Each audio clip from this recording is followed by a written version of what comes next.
AC లేకపోతే ఏం చేయలేకపోతున్నామండి. వంట రూమ్ లో కూడా ఏసీ ఉంటే ఎంత బాగుంటుంది. ఇంట్లోనే ఉండి రోజుకి 3000-4000 జీతం ఇస్తామంటే ఎంత బాగుంటది. డబ్బులు ఎవరికి ఊరికే రావండి. సలహాలు మాత్రం ఊరికే వస్తాయి కదా. ఎండకి సీటు కాలేవుడికి తెలుస్తాయి నెప్పే. ఇంట్లోనే కూర్చొని ఏడాది ఏసీలు ఉన్నాయి, అన్ని ఆన్ చేసుకొని ఒకదాము. ఊళ్ళో వాళ్ళందరికంటే మనకే కరెంటు బిల్లు ఎక్కువ రావాలని టార్గెట్ పెట్టుకోవడం కాదు. నువ్వు పోతా ఉండు.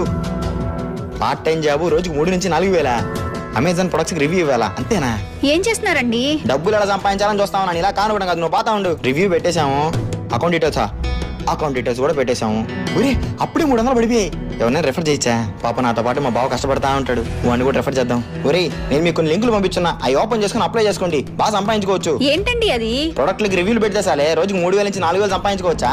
జాబ్ కూడా చేయలే నేను. అయ్యో అది చాలా పెద్ద స్కామ్ అండి. స్కామా? డబ్బులు పడ్డాయి. ఫస్ట్ లో మనల్ని నమ్మించడానికి అలానే చేస్తారు, ఆ తర్వాత మన దగ్గర ఉన్న డబ్బులన్నీ నూకేస్తారు. ఓయమ్మా, మీకు కూడా ఇలాంటి ఫేక్ ఆఫర్స్ వస్తూ ఉంటాయి. ఆశపడి లింకులు క్లిక్ చేసి ఉన్నది పోగొట్టుకోకండి. జాగ్రత్త.